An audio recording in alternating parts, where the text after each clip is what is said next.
Hello student, कैसे हैं आप लोग? उम्मीद करते हैं अच्छे होंगे और अपने एग्जाम की तैयारी लगातार कर रहे होंगे। ये हमारी वास्तविक संख्याओं से संबंधित तीसरा वीडियो है। आपने अगर पिछले दो वीडियोस नहीं देखे हैं तो आप उस दोनों वीडियोस को जरूर देख लेंगे। ठीक है, इसमें जो है आज हम लोग बहुत ही ज्यादा इंपॉर्टेंट जो क्वेश्चन होंगे उन क्वेश्चन को हम लोग सॉल्व करने वाले हैं। ठीक है, ज्यादा क्वेश्चन नहीं लेंगे, एक एक क्वेश्चन से तीन तीन क्वेश्चन ही लेंगे जो समय की बचत करेंगे और आपको आसानी से समझ में आएगा। ठीक है, चलिए बिना देरी करे स्टार्ट करते हैं और देखते हैं कि इसमें कौन कौन से ऐसे क्वेश्चन है जिसको हम हमारे एग्जाम के लिए बहुत ज्यादा इंपॉर्टेंट होता है। ठीक है, चलिए पहला देखिए क्वेश्चन क्या है कि यूक्लिड विभाजन एल्गोरिदम का प्रयोग करते हुए क्या निकालना है? एचसीएफ, जिन्हें हम मौसा भी कहते हैं, निकालना है। ठीक है, तो देखिए पहला क्वेश्चन देखिए क्या बोलता है, उन क्वेश्चन को पहले हम लोग सॉल्व करेंगे। पहला क्वेश्चन है क्वेश्चन नंबर एक, 144 और 180 का क्या करना है? एचसीएफ निकालना है, जिसे हम मौसा भी कहते हैं, महत्तम समावर्तक भी कहते हैं। ठीक है, तो देखिए इसको निकालने के लिए हम क्या करेंगे, जैसे 144 और 180 दिया हुआ है ना, इसको आप साइड में क्या करेंगे, भाग करेंगे पहले। ठीक है, जैसे नॉर्मल भाग करते हैं, कितना हो जाएगा देखिए, 6 और इसके बाद फिर 144 को इसको मतलब भाग करेंगे तो ये 4 बार में पूरा पूरा कट जाएगा। ठीक है, इस तरह से आपको क्या करना है, कहीं पे साइड में मतलब भाग कर लेना है और भाग करने के बाद हम इसको हम क्या करते हैं, यूक्लिड विभाजन एल्गोरिदम में सजाते हैं।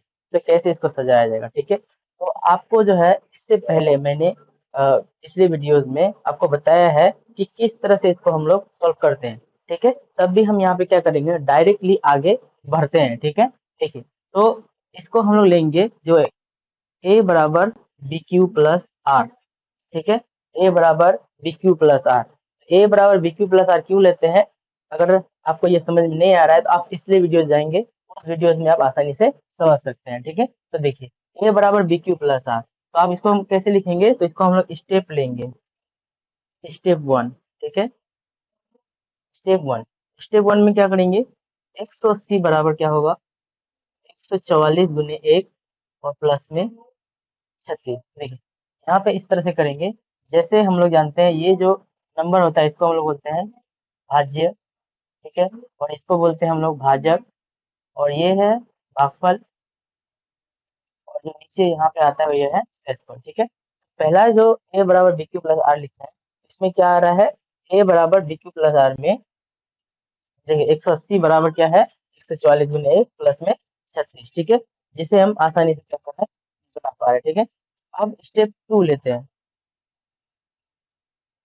ठीक है, स्टेप टू में क्या है, 144 बराबर 36 गुना में 4 और प्लस में 0। तो हम लोग को पता है कि अगर ये ऐसे भाग करने के बाद अगर आपका मान 0 आ जाता है तो आपका जो सही आंसर मिल जाता है। ठीक है, तो इसमें आपका सही आंसर क्या मिल गया, देखिए इसका लास्ट में जिस नंबर से पूरा पूरा डिवाइड होता है वही मेरा सही आंसर होता है। ठीक है, इसका आंसर कितना हो जाएगा मेरा, इसका आंसर मेरा हो जाएगा 36, जो मेरा सही आंसर है, यानी कि इसको एस्केप करेंगे। ठीक है, तो उम्मीद करते हैं ये आपको समझ में आ गया होगा, और नहीं समझ में आया तो एक बार दोबारा फिर देखिएगा। अगर तब भी समझ में नहीं आया तो जो हमारे पिछले दो और वीडियोस हैं उस वीडियोस को भी जरूर देख लें ताकि आपको पूरा पूरा समझ में आ जाए। ठीक है, तो चलिए इस तरह से हम क्या करते हैं, और बाकी जो दो सवाल है उन सवाल को भी हम लोग आसानी से सॉल्व करने का कोशिश करते हैं। ठीक है, तो चलो आगे बढ़ते हैं।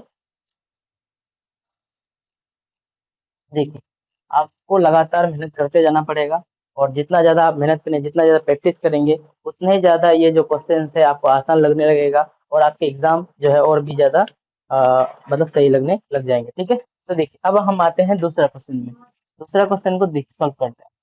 दूसरा क्वेश्चन क्या करता है, 216 और 1176। ठीक है, तो इसको भी आपको क्या करना है, साइड में कहीं पे भी क्या करना है, डिवाइड करना है। पहले डिवाइड करने के लिए करिए, पहले डिवाइड कहीं पे, तो इसको 5 बार में देखिए देखिए। ठीक है, जैसे आप नॉर्मल डिवाइड करते हो वैसे ही आपको देना है। ठीक है, तो देखिए इसको हम क्या करेंगे, डिवाइड करेंगे तो कितना आ जाएगा, 0, उसके बाद 5 1 5 और 3 8, 5 दिन 10 और एक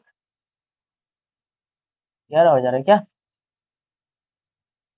छप्पन 30 का 0, 5 5 8 और 5 10 0। ठीक है, तो इसको घटाइए। ठीक है, 216। देखो, तो अब क्या करेंगे, यहाँ पे भी सेम बनाएंगे, ए बराबर बी क्यू प्लस आर से लेना है आपको। ठीक है, क्या करेंगे, ए बराबर बी क्यू प्लस आर से मिलेगा अभी मारेंगे। ठीक है, तो देखो क्या करेंगे, स्टेप वन में लेंगे। ठीक है, कितना आ गया, 1176 बराबर 216 गुने में 5 और जोड़ में 96। ठीक है, ये स्टेप आपका पहला स्टेप बन गया है। ठीक है, अब क्या करेंगे, दूसरा स्टेप को भी लेके जाते हैं। ठीक है, तो दूसरा स्टेप क्या होगा, इसको भी हम लोग दो बार में कर देते हैं। 6 दूनी 12, 9 दूनी 18 और 1 19। बताएंगे कितना बार में आएगा, 4 और ये 2। ठीक है, 24। और इसको भी हम लोग क्या करते हैं, लास्ट में डिवाइड करते हैं। तो दूसरा स्टेप देखिए, दूसरा स्टेप क्या आ गया, 216 बराबर 96 गुने 2 और प्लस में 24। ठीक है, ये स्टेप आपका बन जाता है। अब हम क्या करते हैं, आगे तीसरा स्टेप भी ये जा रहा है, तीसरा स्टेप भी हम क्या करेंगे, इसको लेके जाएंगे। ठीक है, तो कितना होगा तीसरा स्टेप में, इसको भी कर देते हैं, ये 4 बार में आपका डिवाइड हो जाता है। ठीक है, 4 6 16, 4 दूनी 8 और 1 9। सॉरी, यहाँ पे 96 होगा, ये पूरा कट गया। ठीक है, तो लास्ट स्टेप में क्या आया, 96 बराबर 24 गुने में 4 और प्लस में 0। ठीक है, आपको पता है कि अगर प्लस 0 आ जाता है तो इसका आंसर हमें क्या हो जाता है, बोलकर मिल जाता है।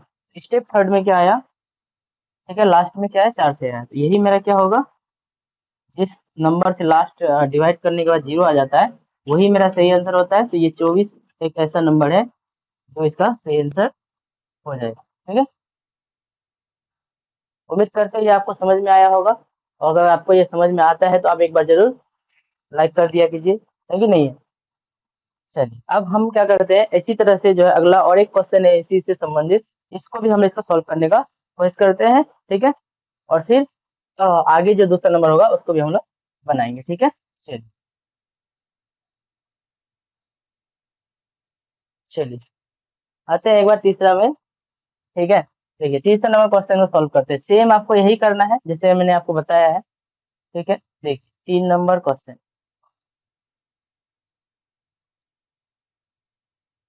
ठीक है, 3 नंबर में कैसे सॉल्व करेंगे, देखो, तो सेम ऐसे ही बनाएंगे, ए बराबर बी क्यू प्लस आर। ठीक है, ए बराबर बी क्यू प्लस आर लेंगे। ठीक है, आप देखिए इसमें भी क्या करना है, हमको स्टेप वन लेके जाना है पहले। स्टेप वन में क्या आएगा, स्टेप वन आपको अगर बहुत आसानी से आपको अगर करना है तो उसके लिए आप क्या कर सकते हो, पहले ही कहीं पे डिवाइड कर लीजिए। ठीक है, पहले क्या कर लेना है, डिवाइड कर लेना है। क्यों डिवाइड कर लेंगे, पहले डिवाइड करने से जो है ना आपका मतलब जो लिखने का ये है ना वो आप आसानी से कर पाएंगे, ऐसे कंफ्यूज ज्यादा नहीं होंगे, गलती होने के चांसेस बहुत कम रहेगा। ठीक है, लेकिन आप अगर डायरेक्टली भी कर सकते हो, जैसे अगर मैं चाहूँ इसको तो डायरेक्ट बना सकता हूँ। ठीक है, जैसे क्या लिख सकते हैं, 192 बराबर क्या हो जाएगा, 180 गुने में 1 और प्लस में कितना हो जाएगा, 12।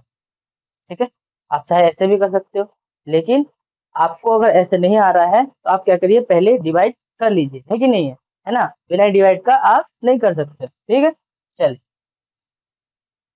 तो दूसरे स्टेप में क्या आ रहा है देखिए, तो 180 बराबर क्या आ जाएगा।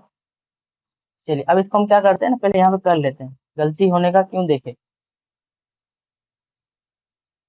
तो ये कितना बार में जा रहा है, 15 बार में जा रहा है। ठीक है, तो 12 गुने 15 प्लस में 0। ठीक है, तो देखिए, तो लास्ट नंबर किससे डिवाइड हुआ, तो लास्ट नंबर जिससे डिवाइड हुआ वही मेरा आंसर होता है। तो लास्ट किस नंबर से डिवाइड हुआ है, 12 से, 12 से डिवाइड हो रहा है। ठीक है, तो 12 से जब डिवाइड हो रहा है तो यही मेरा क्या हो जाएगा, इसका आंसर हो जाएगा। तो हम मौसा बराबर क्या लिखेंगे, 12 लिखेंगे। ठीक है, चलिए, इस तरह से आप क्या कर सकते हो, यूक्लिड विभाजन एल्गोरिदम का प्रयोग करते हुए किसी भी क्वेश्चन का आसानी से इसका आंसर निकाल सकते हो, और अपने एग्जाम में जो है ना इसको बहुत ही इजी तरह से सॉल्व कर सकते हो। अगर आप ये चैप्टर पूरा अच्छे से समझ जाते हो तो आपके जो है ना ज्यादा मार्क्स आने में कोई भी नहीं रह सकता है कि नहीं। तो चलिए, इस तरह से आप कोई भी सवाल को सॉल्व कर सकते हो। इससे पहले भी मैंने दूसरे पिछले वाले वीडियोस में बताया हुआ है, आप अगर वो नहीं देखे एक बार जरूर देखिए जा करके। ठीक है, चलिए, अब हम आगे बढ़ते हैं और दूसरे तरह के जो क्वेश्चन है उन क्वेश्चन को सॉल्व करने का कोशिश करते हैं। ठीक है, चलिए,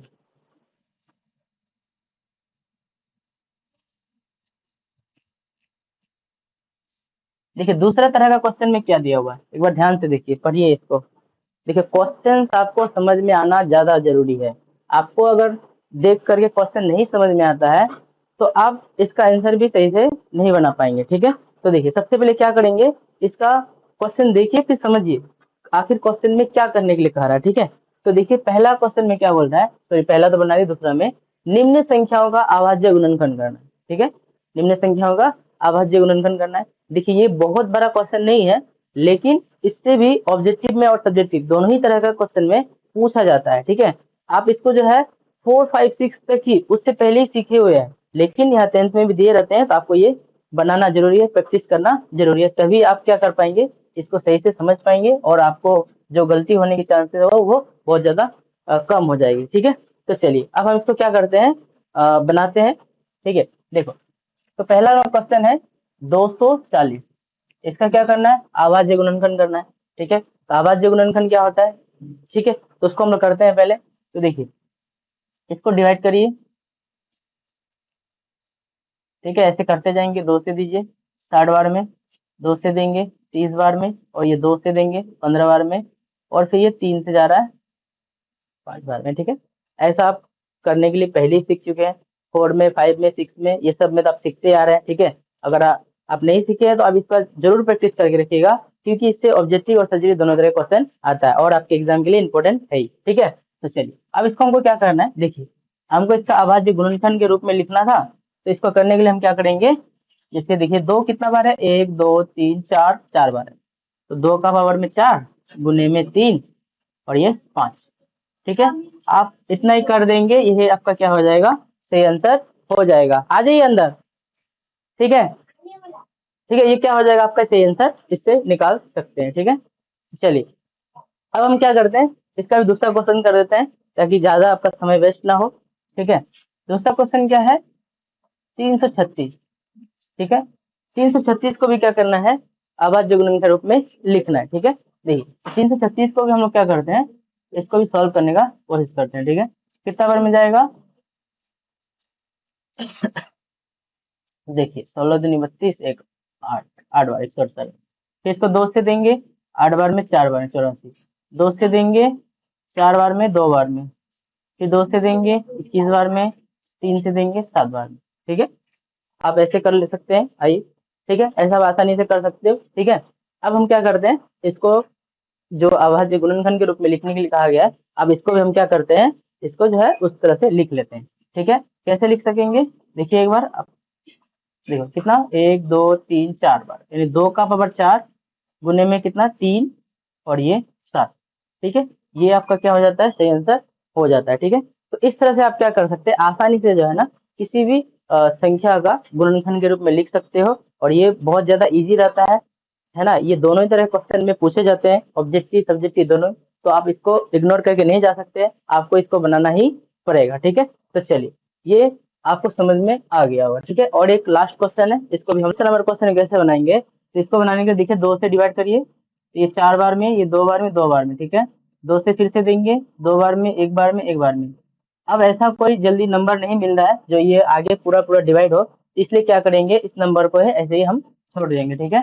तो 844 जो है कितना बार में गया, 2 गुने, यानी कि 2 का पावर 2 गुने में 211, ये इसका क्या हो जाएगा, सही आंसर हो जाएगा, ठीक है। तो इस तरह से आप क्या कर सकते हैं, आसानी से इस तरह का सवाल जो आएंगे आपके बोर्ड एग्जाम में, तो आप इसको सॉल्व कर सकते हो, ठीक है। तो चलिए इसके लिए तो हमने अभी तक 2 तरह के जो क्वेश्चन है इसको सॉल्व करने की कोशिश किया है, आपको ये जरूर समझ में आया होगा। अगर आपको नहीं समझ में आ रहा है तो आप वीडियो को एक बार दोबारा देखिए, इससे पहले वाले वीडियोस को जरूर देखिए, ठीक है। अगर आपको ये पसंद आया है तो एक बार जरूर लाइक कर दिया कीजिए, ठीक है। फिर मिलते हैं नेक्स्ट वीडियो में, इस पूरा वीडियो देखने के लिए।